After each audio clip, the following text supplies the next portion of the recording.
Ei, ei, ei. Aqui, nesta casa eu me encontrei. Entrei e aqui dentro vi saída. Sim, foi nessa casa de amor que as benesses do labor cicatrizaram minhas feridas. Depois de muitos e muitos passes, estudo e a água da paciência, religar e religuei, filosofiquei, tomei ciência. Aqui, nesta casa de oração, orei, pratiquei o evangelho. Sim, foi nesse pouso espiritual que eu conheci a vida real. Rompi de vez com um homem velho. Depois de muitas e muitas preces, palestras e água da fé, religar e religuei. A casa, quando é santa, é posto de emergência, hospital de alma, dissipando dores, transcendentes traumas, frente de serviços que a todos levanta, pronto atendimento de Deus, oh Santa Casa Santa. Eu fiz amigos do peito, pessoas com quem posso contar. Atendimento fraterno, culto do evangelho no lar.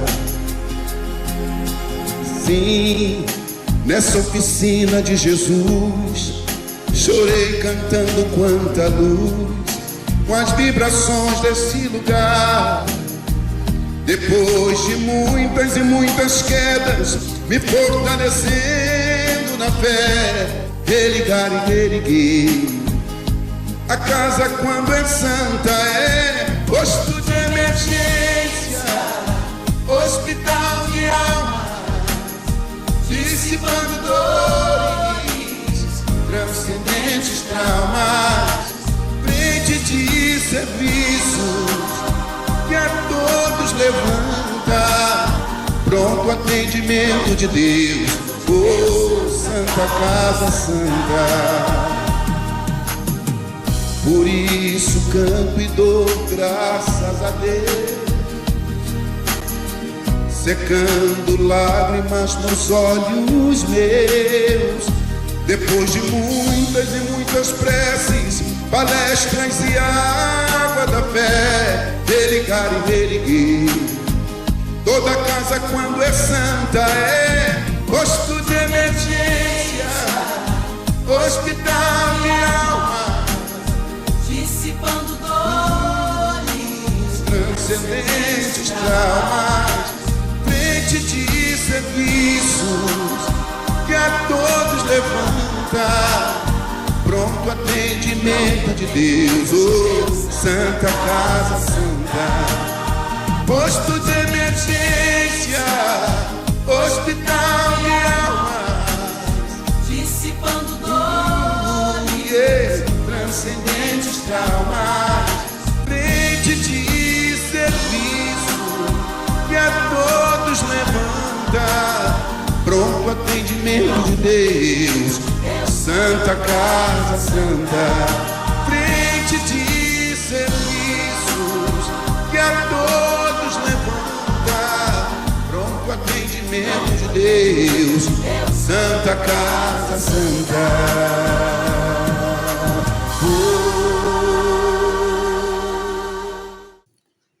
Boa noite, meus irmãos, sejam todos muito bem-vindos a mais uma noite na nossa querida Casa da Paz. Hoje nós vamos ter a palestra da nossa irmã Denise Correia, que é tarefeira do Centro Espírita Seara Fraterna. Nesse mês, que é o mês de setembro, a gente lembra a campanha permanente do movimento espírita pela valorização da vida. Viver é sempre a melhor opção. Então a gente começa esse mês, que vai ser um mês onde todos os nossos irmãos vão falar sobre temas importantes para reflexões sobre a valorização da vida.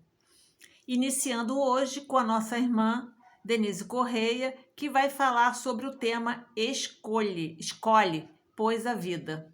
É um tema muito importante. A vida sempre tem que ser a nossa melhor escolha. E para a gente poder iniciar, nós vamos ler uma página do livro Sobre a Luz do Evangelho, do nosso irmão Wellerson Santos, pelo Espírito de Fritz Shine. A página ela é intitulada Desistir Jamais. A caminhada é longa e duras são as provas que cada um encontrará ao longo da jornada, porque é por meio desses desafios que o crescimento espiritual também se realiza. Na vilegiatura terrestre, por várias vezes, a criatura sente vontade de desistir. A desistência é a maior fraqueza que alguém pode vivenciar, porque o indivíduo não poderá saber se iria dar certo aquilo que desistiu de realizar. Jamais saberá se o projeto, o objetivo, o ideal seria alcançado. Por isso, desistir jamais. A perseverança é realmente a força e o impulso de começar a encontrar o caminho com a certeza de vencer. Mesmo caindo, levanta-te e prossegue sempre. Foi com os erros que se descobriram os grandes acertos. A cada situação nova executada, nascem as condições para que se consiga a vitória diante dos próprios objetivos. Desde as pequeninas e mínimas coisas até os grandes projetos interiores. Desistir jamais. Se a transformação íntima te parece uma grande façanha pelo fato de os teus hábitos infelizes estarem arraigados no coração, desistir jamais. Se a vida está te convidando a passar por grandes desafios junto dos teus familiares que não te compreendem ou dos colegas de trabalho que te perseguem e caluniam, desistir jamais. Se tem sonhos e metas que, por mais que esteja buscando e lutando, não consegues alcançar, muda de tática, tenta outra vez e de diversas maneiras, mas desistir jamais. Cada um, na sua caminhada, busca alcançar pelo próprio esforço o que almeja. Essa é a grande conquista. O aprendizado está em desistir jamais. É melhor ter muitos insucessos, perder algumas batalhas e não desistir do que não procurar a solução e sentir-se fracassado, derrotado por não ter prosseguido em frente. Meus irmãos, desistir jamais, né? Viver sempre é a melhor opção. Vamos então, todos nós juntos, elevarmos os nossos pensamentos até o nosso Mestre Jesus, agradecendo por essa grande oportunidade, pela presença da nossa irmã na palestra da noite de hoje. E assim, Mestre querido, envolvidos por essas palavras de ânimo, de incentivo, te pedimos, Mestre, que possa envolver a cada um de nós, a todos nós, Mestre. Envolva a esse querido planeta Terra, essa grande escola de aprendizado. Permita, Senhor, que sejamos envolvidos pela Tua luz, pela presença dos nossos anjos guardiões e mentores, que possam nos auxiliar, Mestre. Que possamos, Senhor Jesus, ser incentivados a perseverar sempre. Que a Tua luz ilumine a cada um, ilumine os nossos propósitos, Mestre. Envolva os nossos lares. E assim, Senhor, pedimos a Tua permissão para iniciarmos o estudo da noite de hoje, te dando graças, muitas graças, que assim possa ser, graças a Deus. Vamos então, todos nós juntos, ao estudo da noite de hoje com a nossa irmã Denise Correia. Uma boa noite de estudo para todos nós. Olá, queridos amigos de Valença, Rio das Flores, Miguel Pereira, do 24º seu. Estou aqui iniciando nosso estudo, nossa palestra, nossa conversa de hoje a respeito da valorização da vida, tema que é abordado geralmente no mês de setembro, quando fazemos o Setembro Amarelo, de prevenção à vida. E vamos conversar um pouquinho sobre esse tema, deixando no ar alguns pensamentos, algumas ideias que são da doutrina espírita e que vêm para nós como um suporte para os nossos sentimentos, para a nossa forma de ser, de pensar, para auxiliar nos momentos de crise, nas nossas dores e nos dar um subsídio, uma sustentação na nossa fé. Então, iniciando aqui os nossos estudos, vou projetar um pouco as imagens. Nosso tema, então, escolhe, pois, a vida. E quando nós temos os desafios no nosso caminho, na nossa existência, pessoas que vão embora, às vezes repentinamente, situações, reveses na nossa vida, doenças, transtornos, situação profissional comprometida, ou às vezes conosco mesmo, na situação em que entramos em profundo abatimento, depressão. Muitas pessoas sentem ansiedade nessa situação que estamos vivendo, de isolamento social, de pandemia, e pensam em tirar a vida, em exterminar com a própria vida. E esse pensamento ele é antinatural, porque temos o instinto da sobrevivência em nós, e não só ele é antinatural, como também ele pode ser influenciações espirituais. Então, caminhando um pouco, vamos ver as ideias espíritas. Vemos aqui o cartaz, que é a propaganda da FEB, em defesa da vida, suicídio não. É um cartaz de divulgação, às vezes ele é liberado no Setembro Amarelo, às vezes em outros momentos, né, do ano, em que uma frasezinha curta resume a ideia espírita. Você continuará a viver depois da morte. Suicídio é ilusão, procure ajuda.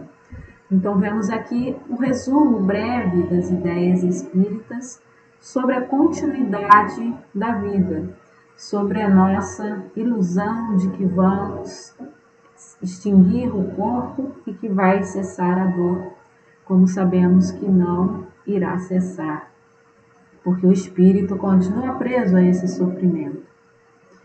E vemos aqui a frase do Mestre Jesus, que está em Lucas, capítulo 9, versículo 25. Pois que adianta o homem ganhar o mundo inteiro e perder-se ou destruir a si mesmo? Enquanto o Mestre Jesus refletia sobre aquele que caminha pela terra, buscando apenas as coisas materiais e que acaba por perder a si mesmo ou por consumir-se demais em trabalhos ou sem preservar a própria existência, que é também um tipo de suicídio, o suicídio chamado inconsciente ou suicídio indireto, quando a pessoa não cuida de si, não cuida da saúde, não cuida da própria existência, esforçando-se muito ou abusando mesmo do próprio corpo, das resistências, das forças e fazendo além do que é possível. E aí comprometendo profundamente a sua existência, abreviando os dias de sua existência, seja por uma viciação, seja pelo trabalho excessivo, o que for que venha comprometer a sua existência.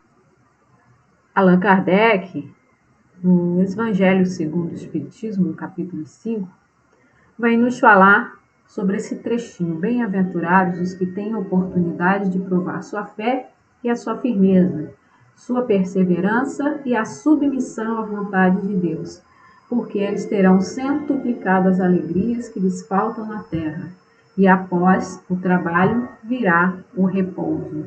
Então, ele está nos falando sobre as provas de nossa existência, sobre as diversidades, sobre os altos e baixos da nossa vida.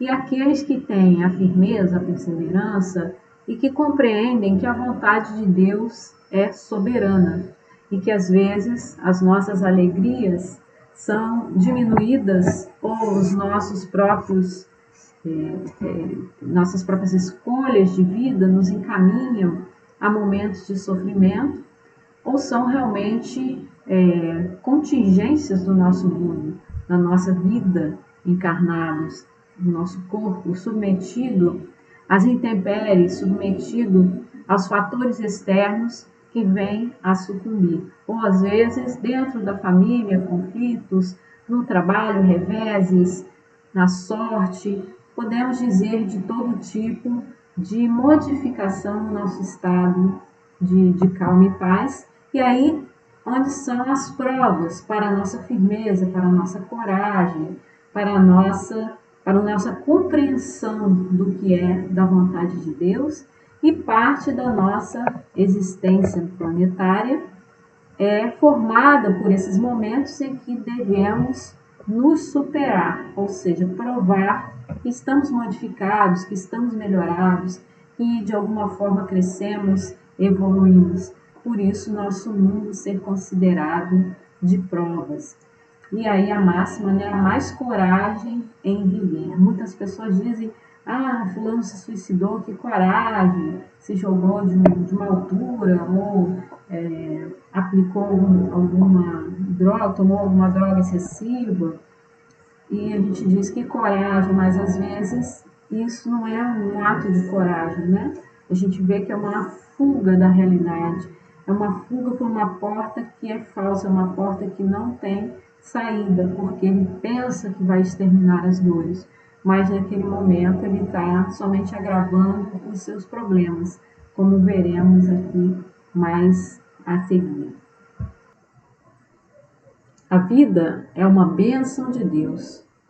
Nós estarmos aqui encarnados, vivenciando a experiência humana, experimentando um corpo físico, experimentando a saúde, a oportunidade de trabalho pelo semelhante, a convivência fraterna, experimentando as alegrias simples da vida, como, por exemplo, observar a natureza, ou o sol, ou as nuvens no céu, a chuva, quaisquer desses fenômenos naturais, com os nossos sentidos físicos, é uma bênção vivenciarmos esses pequenos detalhes que são, para o nosso planeta, são a constante mudança do nosso planeta, em constante girar da Terra e trazer para nós essa experiência única da vida terrena. Então, a vida é uma bênção de Deus.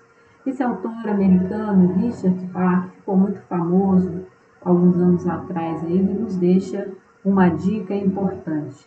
Ele diz, eis um teste para saber se você terminou a sua missão na Terra. Se você está vivo, não terminou. Então, se estamos vivos aqui, se estamos abrimos os olhos pela manhã e vemos a luz do sol entrando pela janela, é porque algo ainda temos a realizar no nosso mundo e que venha a ser da vontade de Deus, a qual devemos respeitar, né? Devemos compreender que ela é soberana e é maior do que tudo. Devemos caracterizar, às vezes, nas pessoas o desgosto pela vida. Pessoas que entram em profunda depressão, que entram em abatimento, em tristeza, por algum problema que lhes aconteceu.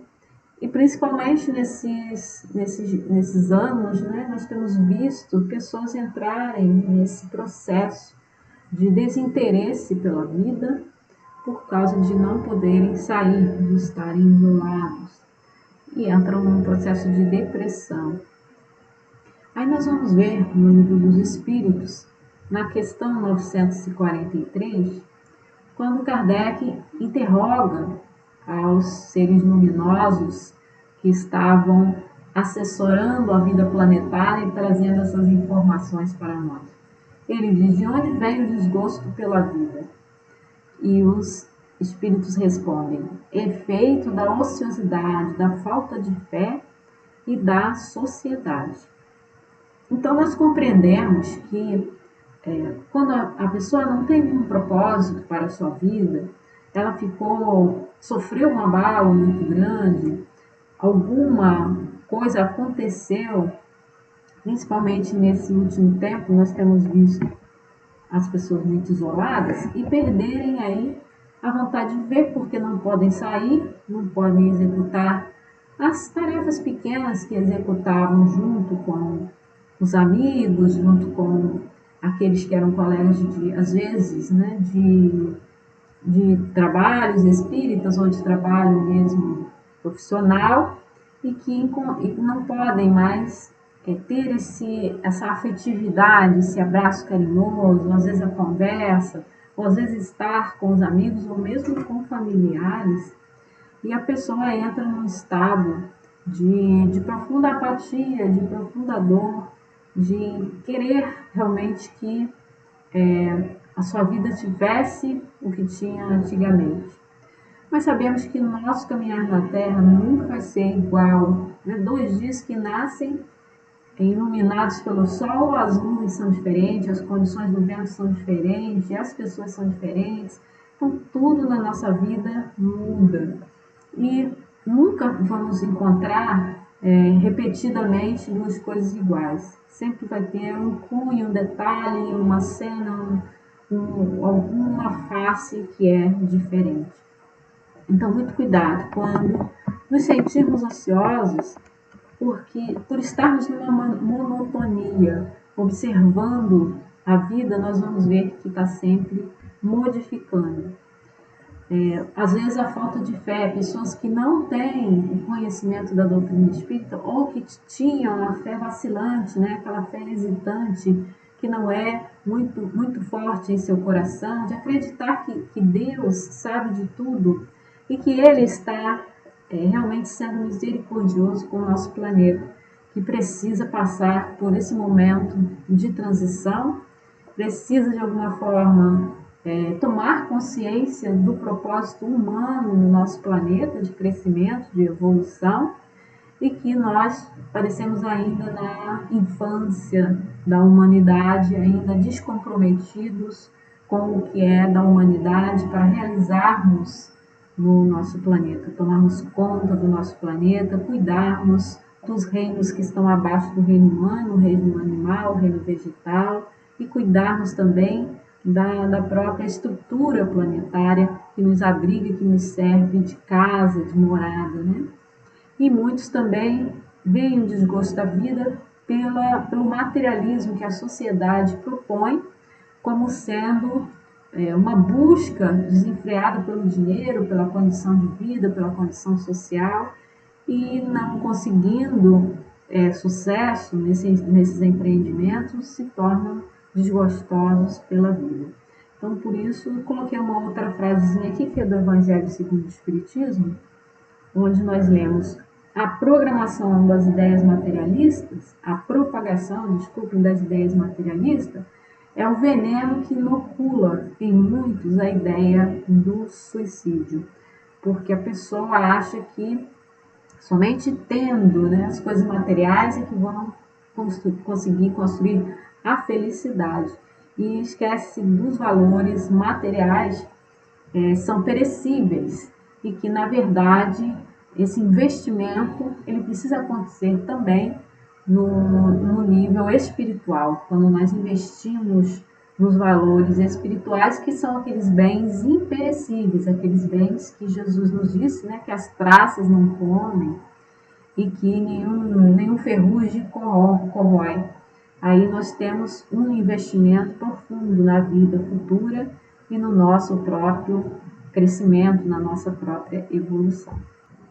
Só para fechar esse assunto, coloquei aqui a falta de perspectiva no futuro, porque quando a pessoa tem apenas um pensamento materialista, ele não acredita na continuidade da vida, não acredita na sobrevida da alma. E aí frustra-se porque não encontra nos bens terrenos tudo aquilo que poderia proporcionar-lhe a felicidade.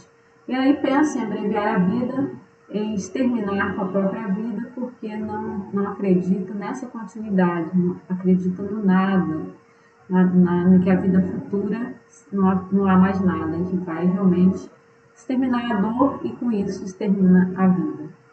Enquanto que o espiritualismo, nós vemos a crença na imortalidade da alma, a reencarnação como um processo contínuo de retorno ao planeta Terra para a continuação da nossa evolução, da nossa existência, a comunicabilidade com os espíritos, que é a base de todas as respostas, né, trazidas por Allan Kardec no início do Espiritismo, e de toda a orientação que ele foi buscar para escrever para nós, deixar as diretrizes da doutrina espírita, é a comunicabilidade com os espíritos.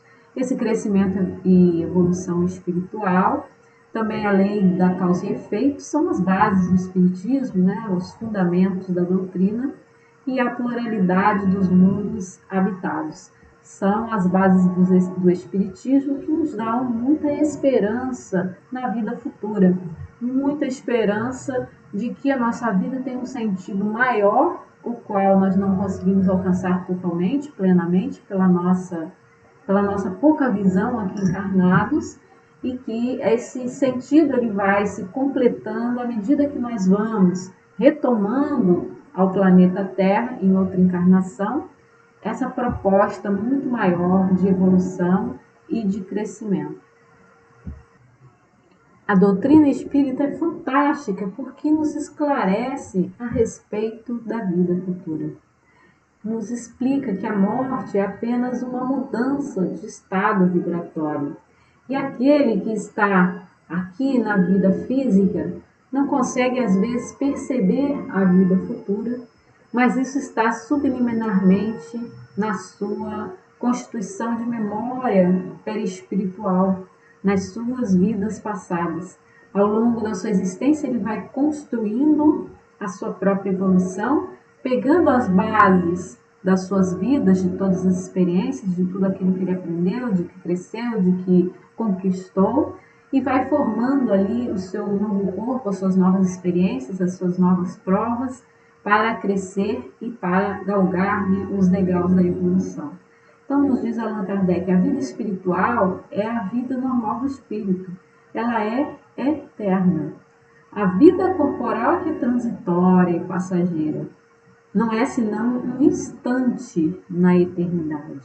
Então, quando pensamos na vida física como um instante para a eternidade da vida do espírito, concluímos que esse momento que nós estamos vivenciando aqui é somente mais um aprendizado de uma história muito mais longa, de uma história muito mais complexa, que começou quando os espíritos foram criados por Deus, simples e ignorantes, e que vão galgando aos poucos esse crescimento, e que não tem fim essa jornada. A nossa meta evolutiva, que nós temos notícia, que nós podemos enxergar, é o Mestre Jesus, aquele que é o modelo e guia da humanidade.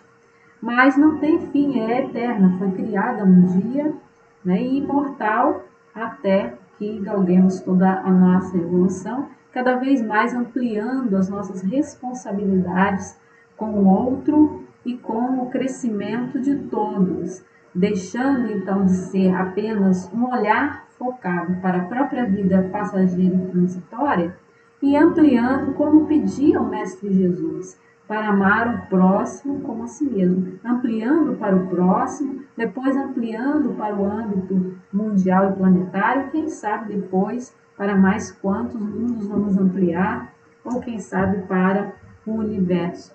Essa é a perspectiva humana de crescimento, uma perspectiva muito bonita, onde o engrandecimento do ser vem pelo sentimento do amor. Aqueles que retiram a vida achando que vão acabar com o sofrimento complicam ainda mais a sua situação. Na perspectiva espiritual, esse é um momento em que se interrompe o processo natural, retirando o espírito do corpo de uma forma violenta e impedindo que a vibração harmônica do corpo perispiritual se continue até o final da vida. E aí interrompendo esse excesso de fluido vital que fica preso ainda ao cadáver ou ao corpo perispiritual, gerando essa confusão mental em que o suicida se encontra após a morte, conforme temos notícias nas obras de André Luiz, principalmente na obra Memórias de um Suicida, de Camilo Castelo Branco, pelo Ivone do Amaral Pereira. Então, Allan Kardec nos diz, quando pergunta aos espíritos no Livro dos Espíritos: nas mortes violentas por suicídio, o espírito é surpreendido, espanta-se, não acredita estar morto, sustenta teimosamente que não morreu. Porque ele, na sua crença materialista, em que é o fim da vida, em que ele está tentando colocar o corpo, ele se espanta por não ter conseguido seu intento, pois que continua vivo, continua sentindo as mesmas dores, agravadas agora pela ausência do corpo físico, e entra numa confusão mental, num estado de erraticidade, como é chamado por Allan Kardec, um estado de quase loucura, de profundo abatimento, de complicações das suas questões íntimas e das questões espirituais das outras vidas que não foram resolvidas e que faltou ainda completar na sua prova existencial, que era essa vida de agora, presente. Dona Ivone do Amaral Pereira, escrevendo pelo espírito Camilo Castelo Branco, nos deixa a obra Memórias de um Suicida, que é uma obra completa e muito importante para o esclarecimento do que acontece ao suicida após o desenlace. Vemos nas primeiras páginas a descrição bem fiel, bem dolorida daquele que tirou a própria existência, que é o próprio Camilo, e que conta as dificuldades que ele passa ao se descobrir vivo em espírito, porém sofrendo ainda as mesmas dores, agravadas agora pelas dores do passamento espiritual, no momento do desenlace, repetidas vezes em sua memória. Além da confusão de estar em um lugar e aparecer sem que se saiba, as pessoas sem vê-lo e ele sem saber como, ele vai parar em outros lugares, ele é levado por grupos para outro lugar, até acabar chegando ao Vale dos Suicidas, um local na instância espiritual umbralina, onde estão as pessoas que têm as mesmas ideias. Então ali junto deles estavam outros suicidas, pessoas com pensamentos iguais, construções mentais iguais, que são assim por sua própria imprevidência, são agrupados em sua dor. Então Dona Ivone nos descreve nessa obra com muito realismo, com muita riqueza de detalhes e com informações espíritas acrescentadas no rodapé para nos explicar como que esses fenômenos acontecem com os desencarnados que cometem o suicídio. Então nós vemos que nessa obra relatadas algumas repercussões imediatas após o suicídio. Como, por exemplo, visto na história de Camilo, o monoideísmo suicida. O monoideísmo suicida é essa repetição recorrentemente do ato final, do ato em que a pessoa tira a própria vida. Então são vários recursos utilizados, junto de Camilo tem vários também que tiraram a vida e todos eles sofrem a mesma dor. Então Camilo, quando tinha dado um tiro na cabeça, ele continua a ver sangrar o ferimento sem parar. Então, são vários os tipos de morte, vários tipos de agonia que eles passam recorrentemente nesse monoideísmo suicida.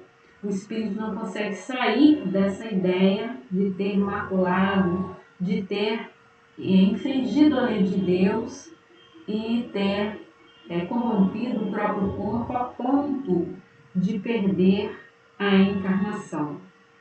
Outra coisa que acontece com eles e que é muito bem descrito na obra é a ligação com o corpo, a perturbação após a morte.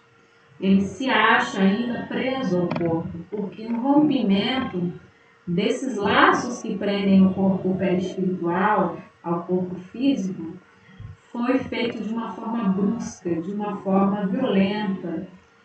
Então, eles não foram completamente desligados, não foram devidamente desligados. Quando a pessoa passa por uma doença prolongada ou por um tipo de morte na velhice, que já seja de se esperar pelo desgaste dos órgãos, esses liames, esses ligamentos, esses fios, eles são paulatinamente interrompidos e aos poucos vão sendo desligados. Esse tempo pode demorar de algumas horas a alguns anos, dependendo da condição, do apego, da situação em que ocorreu a morte.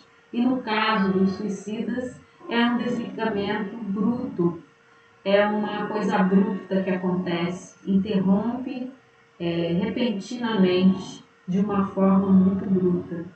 Então eles continuam sentindo essa ligação com o corpo por muito tempo. O Camilo descreve quando ele vagava pelo cemitério, rondando os despojos carnais, porque sentia ainda preso.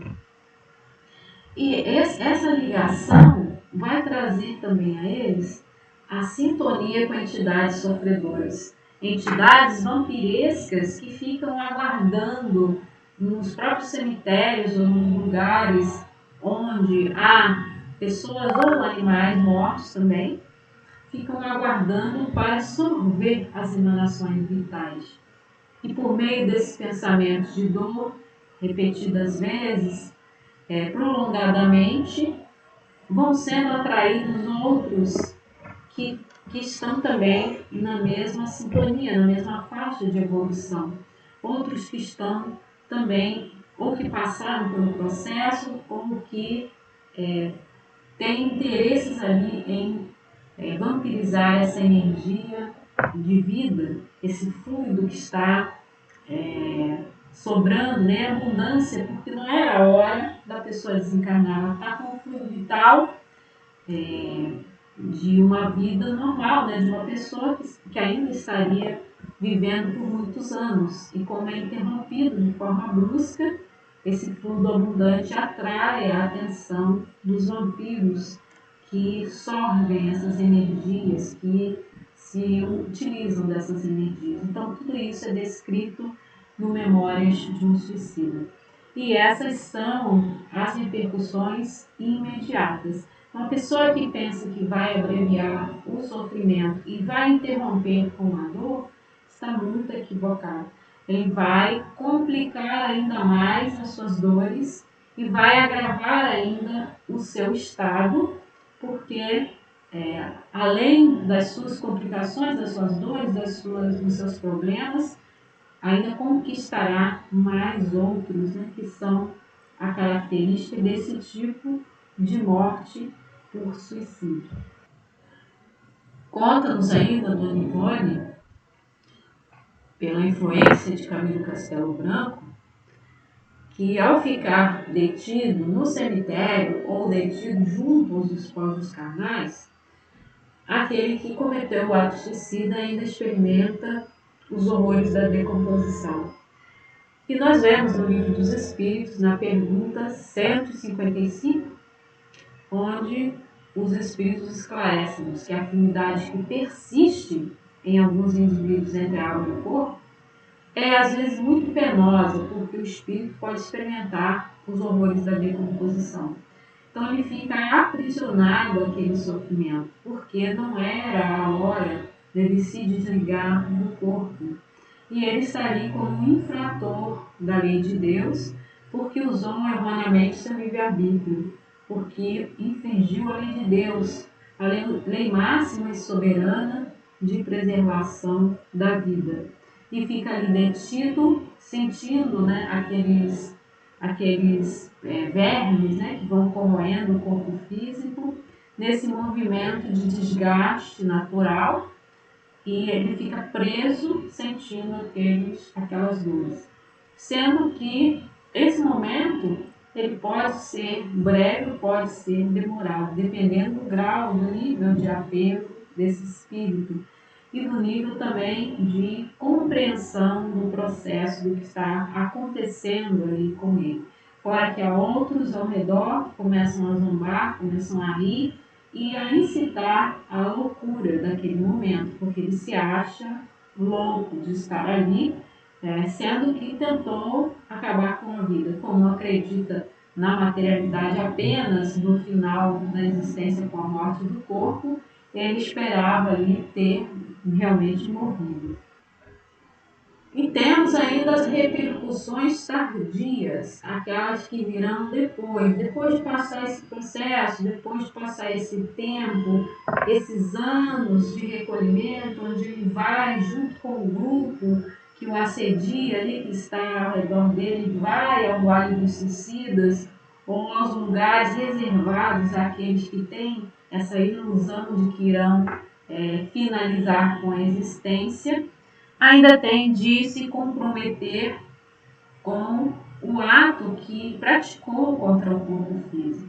Quando ele se dá conta, amplia sua consciência, porque é um espírito imortal, então ele retoma alguma consciência no mundo espiritual, e vai se dar conta da culpa, né, do complexo de culpa que ele sente de ter praticado esse ato contra o corpo físico. Então essas repercussões elas vêm um pouco depois, são mais tardias, onde ele vai sentir a culpa e vai, se tiver alguma crença, alguma fé, vai orar, vai pedir socorro, pedir para sair desse estado de loucura. E aí, no livro Memórias de um Suicida, eles são acolhidos e encaminhados ao Hospital Maria de Nazaré, no plano espiritual, um hospital para acolhimento desse tipo de loucura, dessa loucura dos suicidas, dessa complicação que fica na mente dos suicidas durante esse estado de culpa por ter retirado a própria vida. E aí ele tem condição de ser atendido, de sanar um pouco suas dores, de recompor o material fluidificado do próprio perispírito, de refazer ainda o seu coração, seu estado emocional naquele momento, e pensar numa nova existência, pensar na reparação, pensar em como vai poder remediar o seu estado íntimo diante dessa culpa de ter malbaratado a existência, né? Desperdiçado a existência. Ele vai, na organização do novo corpo, perceber que, como ele danificou por vontade própria, o seu perispírito precisa de se reharmonizar antes de regressar. Então, conta-nos no livro Leila, filha de Charles, que nesse processo de elaboração do novo corpo, uma aparelhagem sutil, muito delicada, mede, de alguma forma, toda a estrutura perispiritual, os anos que ainda tinha de cumprir, ao tipo da morte, o tipo de dano que aconteceu ao perispírito, e faz tipo um equilíbrio de todas essas forças, né, dessas potências, para criar um novo corpo. E dali, geralmente, aquele que danificou o seu corpo de uma forma irremediável, chegando à morte do corpo físico, terá a nova encarnação comprometida por essa dor. Então, aquele que tira a sua vida, ele está burlando a lei de Deus, está de alguma forma danificando o corpo espiritual. E para ele se harmonizar com a sua consciência, ele vai ter que compensar isso no seu novo corpo. Às vezes ele mesmo pede para vir com uma deficiência física, de tanta culpa que ele sente por ter danificado o corpo.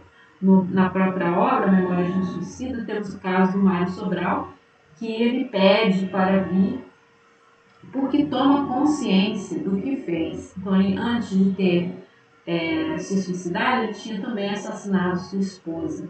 E ele vê as suas mãos perispirituais, pela própria culpa, as mãos sumirem. E aí, quando ele vai formar um novo corpo, esse novo corpo virá sem as mãos. Então, geralmente, o processo ele vai comprometer alguma área do corpo. No caso da própria Ivone, por ela ter se suicidado por afogamento, ela comprometeu os aspectos dos pulmões. E aí, na outra encarnação, ela vem com a tuberculose, como sendo um processo de expiação desse dano causado ao corpo físico. E como todas os seus suicídios, né, ela se suicidou 2 vezes e outras pessoas se suicidaram por ela, por amor, como os seus suicídios também tinham essas complicações amorosas, tinham essas questões do coração, em sua última encarnação ela tinha também problemas cardíacos, ela tinha complicações no coração. Por mais dura que seja, essa é a realidade espiritual daquele que tira a própria vida. E o que nós podemos fazer é prevenir, o que nós podemos fazer é esclarecer sobre essa realidade. Por isso, essa campanha anual de prevenção do suicídio. Então, nós vemos no Evangelho segundo o Espiritismo o seguinte trecho: a calma e a resignação adquiridas na maneira de encarar a vida terrena e a fé no futuro dão ao espírito uma serenidade que é o melhor preservativo da loucura e do suicídio. Quando nós estudamos as mensagens espíritas deixadas no legado de Allan Kardec e em outras obras espíritas também, que preenchem a nossa existência de luz, de esclarecimentos e de posturas com exemplos de pessoas que se superaram nas mais difíceis dores, nós compreendemos que essas são as verdadeiras relíquias, são os verdadeiros tesouros da nossa existência física, aqui no plano físico, no plano existencial, encarnados, onde nós percebemos que quando estamos com o coração preenchido por essa serenidade, diante das questões da vida, temos mais condições de ser resignados com as adversidades, com os altos e baixos, com os reveses, com as dores, as mudanças. Somos mais calmos, somos mais pacientes conosco mesmos, com o outro e com o que nos acontece e que não é da nossa vontade, é da determinação de Deus.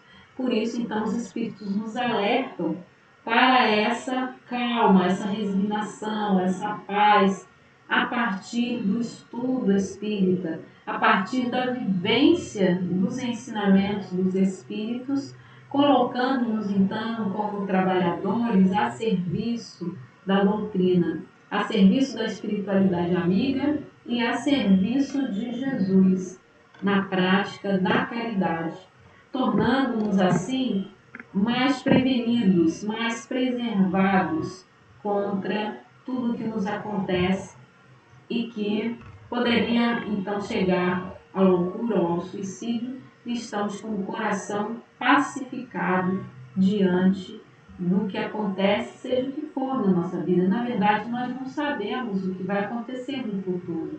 São tantas as possibilidades, mas a Deus ele pertence essas diferenças de cada um.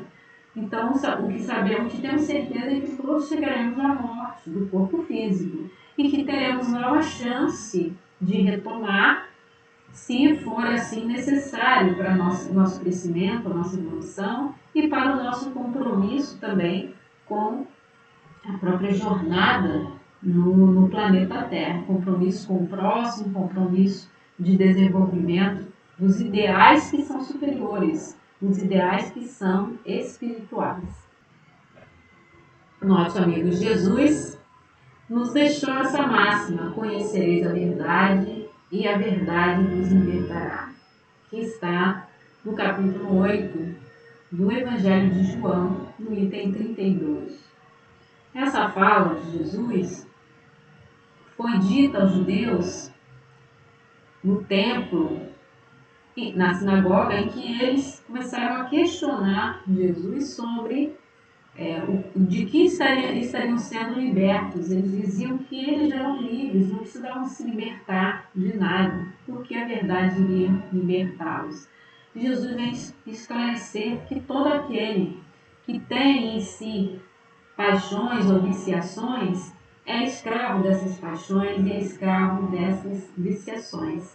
Então, somente quando ele vê a verdade, a realidade do nosso mundo físico, a consciência a respeito da espiritualidade, é que ele pode se libertar de todos os aprisionamentos do nosso mundo, ainda estagiando nas provas e expiações.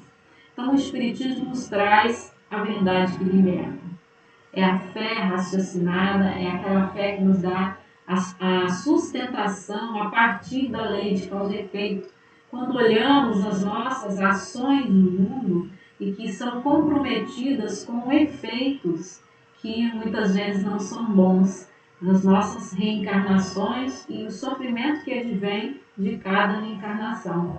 Então, quando sofremos no mundo, pensamos já na vida anterior e no que estaremos necessariamente sofrendo. E aí já vamos pensando na próxima existência e como sabemos que a ação virá, né? A reação virá de uma ação, já vamos plantando ali as sementes boas, vamos praticando as boas ações. Isso nos dá uma segurança muito grande para a nossa fé. Sabemos e compreendemos o processo das leis que regem o nosso mundo e podemos, a partir daí, raciocinar e acreditar que Deus é justo e soberano e que irá dar a cada um segundo as medidas que necessita para o seu crescimento.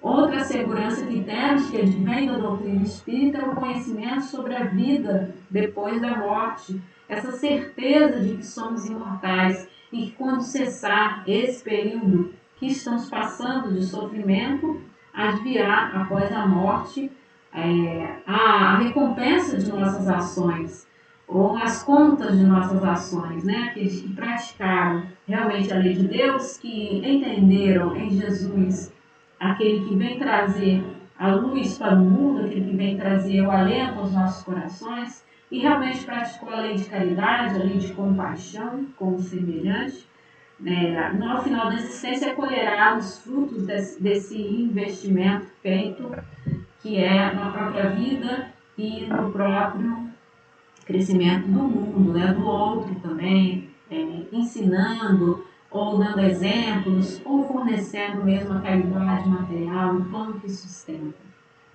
Mas outra lucidez trazida da doutrina espírita nós vemos nessa perspectiva, na perseverança diante das vicissitudes da vida. Saber que tudo vai passar.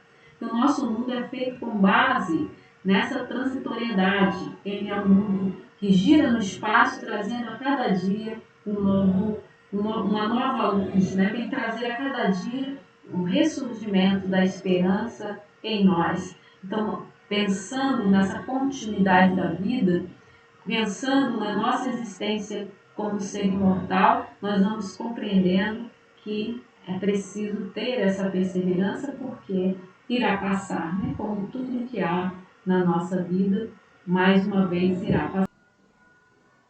Na obra No Rumo do Mundo de Regeneração, pela psicografia de Divaldo Franco e o espírito Emanuel Filomeno de Miranda, nós encontramos umas palavras proferidas pelo personagem Irmão Gracindo, que resumem como a nossa condição no nosso mundo nos limita diante da realidade espiritual. Então nós vemos aqui que ele diz: sempre nos referimos às misérias que nos acontecem no transcurso da evolução, olvidando-nos de que elas são os frutos escuros do nosso comportamento.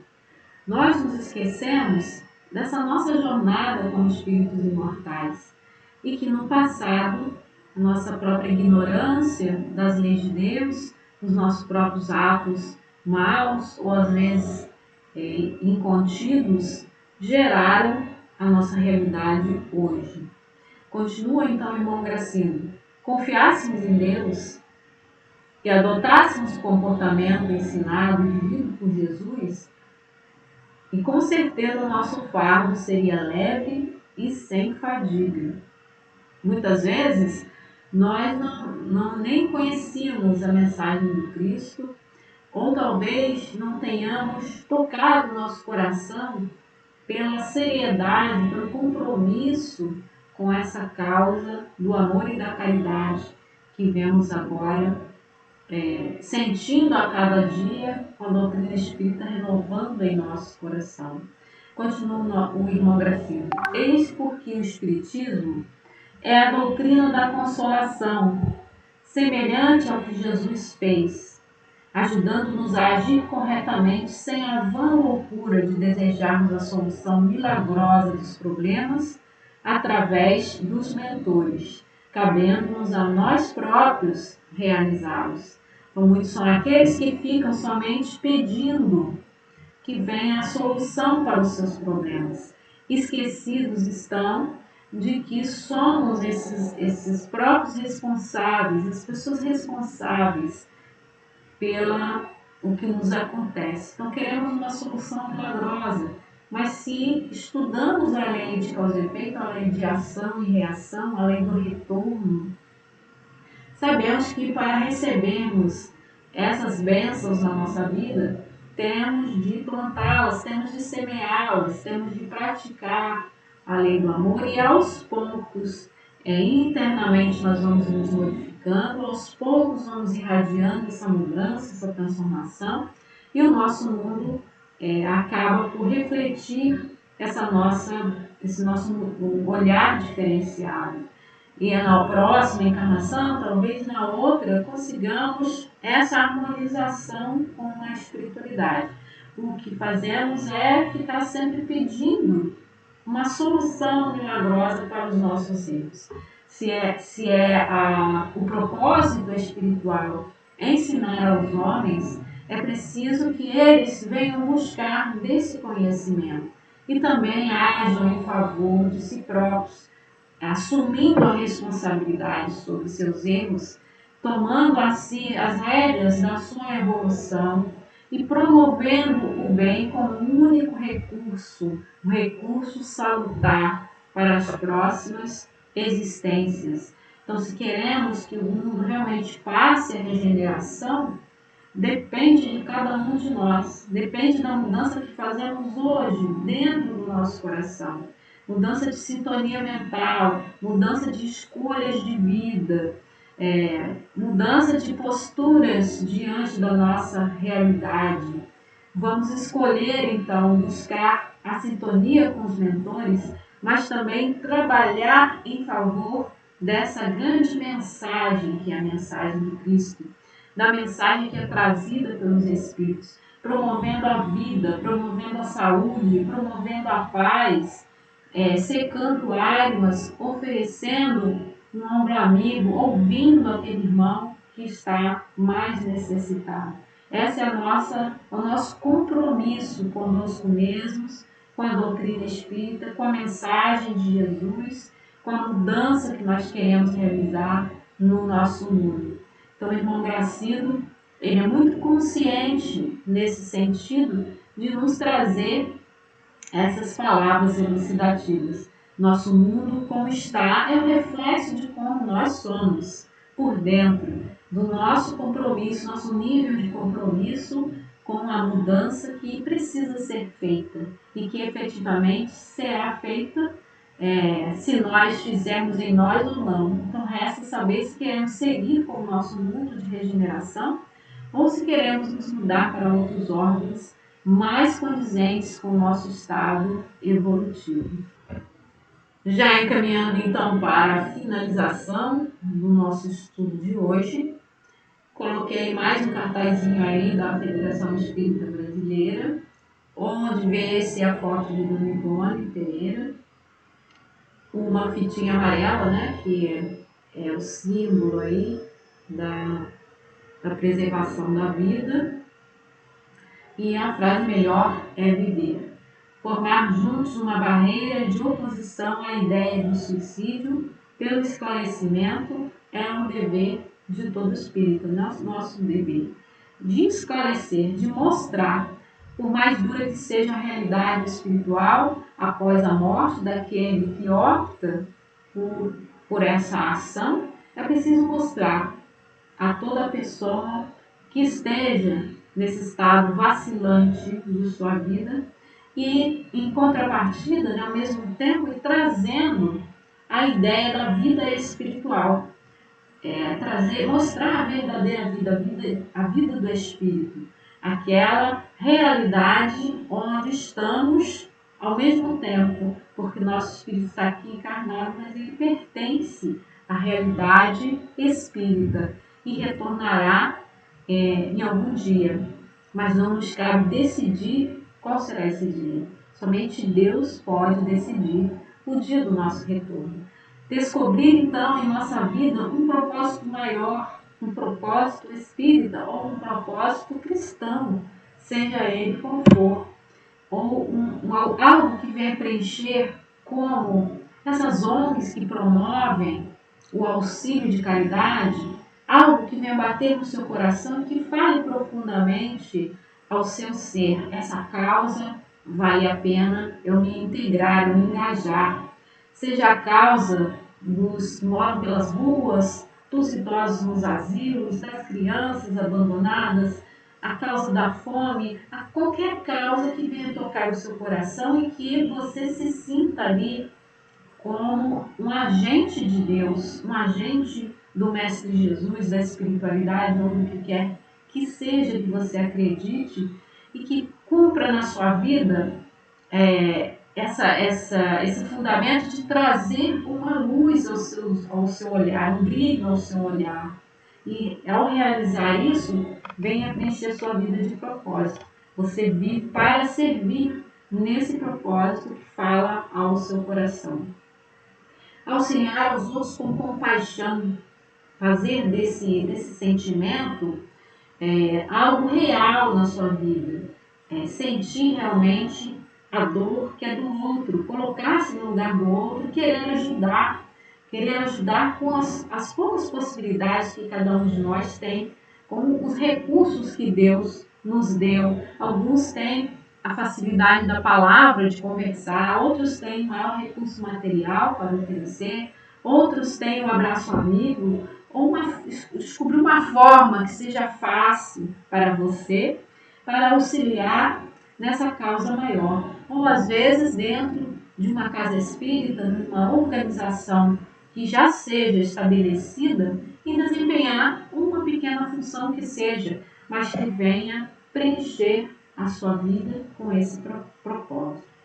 Aqui nós vemos, sempre faltam mãos para o trabalho, né? São poucos aqueles que se oferecem para realmente realizar esse trabalho gratuito, esse trabalho não remunerado, mas que dá ao coração muita gratificação, porque preenche de sentido a existência. Aquele que está imbuído desse propósito, aquele que encontrou na sua vida algo que possa fazer pelo outro, ele está pacificado, com o coração sereno diante da vida. E a espiritualidade é companhia de todas as horas, né? De todos os dias. Basta abrir uma obra, fazer uma oração, entrar em consideração e meditação e sentimos a proximidade desses espíritos que trazem o perfume da caridade para a nossa existência. Encerrando então a nossa fala, eu deixo a máxima do Mestre Jesus: amar a Deus acima de todas as coisas e ao próximo como a si mesmo. Esse aprendizado nosso diário, esse exercício que fazemos do amor a nós mesmos, ao outro, ao nosso semelhante, aquele que está do nosso lado, na nossa família, às vezes aquele que está mais distante, ao que está necessitado e ao que está constituindo a humanidade em si, na figura do próximo, que é aquele ao qual, às vezes de forma anônima, nós podemos ajudar. Então temos esse ideal de servir a Deus na forma desse sentimento profundo que é o amor e que vai crescendo dentro de nós, ele vai se tornando um ideal de vida, se ampliando para todas as pessoas e para a causa da humanidade. Então venho convocar todos a terem essa coragem, a ter mais coragem de amar. A coragem, a gente pensa, né, aquele que se suicidou teve tanta coragem de fazer isso, mas isso não é coragem, isso é uma fuga. Eu quero ressaltar a coragem de amar. Será que nós temos a coragem de amar? Então vamos exercitando com o próximo, mais próximo, aquele que está ao nosso lado, com conosco mesmo, dentro do nosso coração. Vamos exercitando esse sentimento profundo e elevado que é o amor. E deixando que o jugo leve do Mestre Jesus venha fazer parte da nossa existência. Aos poucos nós vamos cedendo aos apelos dos textos que lemos, aos encontros com aqueles irmãos de ideal espírita e que vão trazer oportunidades de trabalho. Então, muita gratidão por estar aqui, por falar para vocês, por deixar essa mensagem que é dos Espíritos, essa mensagem que é do Mestre Jesus, que é de Allan Kardec, não é minha. Eu só estou aqui trazendo, fazendo o papel do mensageiro, trazendo o que já foi estabelecido pelos irmãos maiores, pelos Espíritos, por Allan Kardec e pelo nosso modelo guia planetário, que é o Mestre Jesus. Quero agradecer muito a sua oportunidade de aqui estar e que todos vocês pensem nessa coragem de vivenciar o amor em suas vidas. Gratidão, paz e até a próxima. Após esse grande estudo, essas ótimas oportunidades de reflexão para todos nós, vamos agradecer a Jesus por mais esse encontro, por mais essa grande oportunidade de estarmos todos nós juntos. E assim, Mestre querido, envolvidos por essas palavras, por essas grandes oportunidades de reflexão, Senhor, ampare a cada um de nós, envolva-nos. Te pedimos, Senhor, que possa continuar envolvendo o nosso planeta querido. Envolva os nossos lares, envolva a cada um de nós. Permita, Senhor, que possamos continuar a nossa jornada, sendo sempre incentivado pelos trabalhadores do bem.